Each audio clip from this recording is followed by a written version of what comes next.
Title: Bitter Cup. Emma sat in the corner of the campus cafe, her eyes skimming over the lively crowd of students. It was the same scene every afternoon, groups of boys laughing, girls chatting confidently, and couples walking hand in hand. She watched, unnoticed, a shadow in the background. In her eyes, they were all effortlessly beautiful, especially the girls. Their glossy hair, flawless skin, and slim waists seemed to fit into the world so easily, while she felt awkward, out of place. Emma was a second-year student at university, known by few, ignored by many. She often wondered what it would feel like to be noticed, to have boys admire her, to be the kind of girl they turned their heads for. But that was a distant fantasy.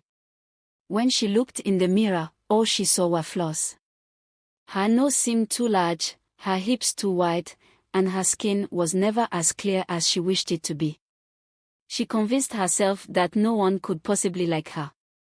The insecurity dug deep, and as the days passed, it grew into a festering wound that gnawed at her confidence. Emma heard whispers in her mind, taunting her, telling her that she was invisible, that she was nothing. The boys, especially, didn't see her. They were too busy fawning over the girls who oozed charm and confidence. This aching loneliness festered until she began to crave attention at any cost. Then, one day, something strange happened. Emma had heard rumors, whispers among some of the girls, about using blood in ancient rituals to enchant and bind others to their will. It was superstition, of course, but desperate thoughts often lead to desperate actions. She wasn't a believer in magic or spells, but her longing for affection and attention had grown unbearable. The idea consumed her. What if there was a way to make the boys finally notice her, to see her as more than just the girl in the corner? Her opportunity came one fateful afternoon. Emma volunteered to help in the cafe, serving coffee to the male students. It was her turn to bring out the afternoon refreshments. As she poured the cups of coffee, her heart raced with a wild plan. In her bag, she had stashed a pair of her underwear, stained with menstrual blood. It was grotesque, and Emma knew it, but she was desperate. The old whispers she'd heard echoed in her mind, telling her that it could work. All she had to do was add a small piece of her underwear into their tea, and they'd be enchanted. She hesitated for a long moment. The rational part of her screamed to stop, but the ache in her heart, the desire to be seen and loved, pushed her over the edge.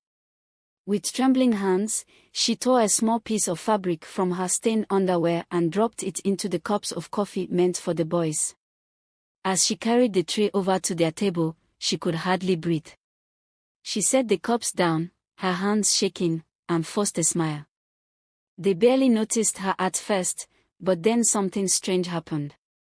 One of the boys looked up at her, his gaze lingering just a moment too long. Another smiled, thanking her in a way that felt different from the usual dismissive tone. For a fleeting moment, she felt powerful, as though she had finally found a way to make them see her.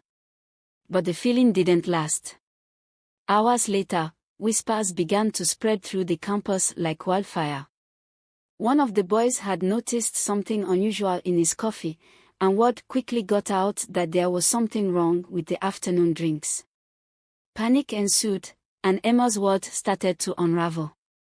She watched from the shadows, heart pounding, as a few of the boys stormed into the cafe, demanding answers. The cafe manager, a stern woman with a sharp eye, promised to investigate. Emma's stomach churned with dread. She hadn't anticipated how quickly things would spiral out of control. It wasn't long before the cafe staff checked the surveillance cameras. Emma had been caught on tape, her hands trembling as she prepared the coffee. The footage didn't show everything, but it was enough to raise suspicion. The manager called Emma into her office that evening. The room felt suffocating, the air heavy with accusation. When she was asked about the afternoon's events, Emma broke down. The pressure, the loneliness, the desperation, it all came pouring out in a flood of tears. She confessed to everything. Her punishment was swift. The university administration didn't take such things lightly. Emma was suspended indefinitely, and the story spread like wildfire across the campus. People talked about her in hushed tones, as though she had become some kind of twisted legend. But the worst punishment wasn't the suspension or the shame, it was the way people looked at her now. She had wanted to be seen, to be noticed. And now, she was. But it wasn't the kind of attention she had craved. She had become infamous, the subject of cruel jokes and whispers. The boys she had once longed to enchant now looked at her with disgust and fear, as if she were a creature they couldn't understand. In the end, Emma was left more invisible than she had been before, hidden beneath the weight of her own mistakes.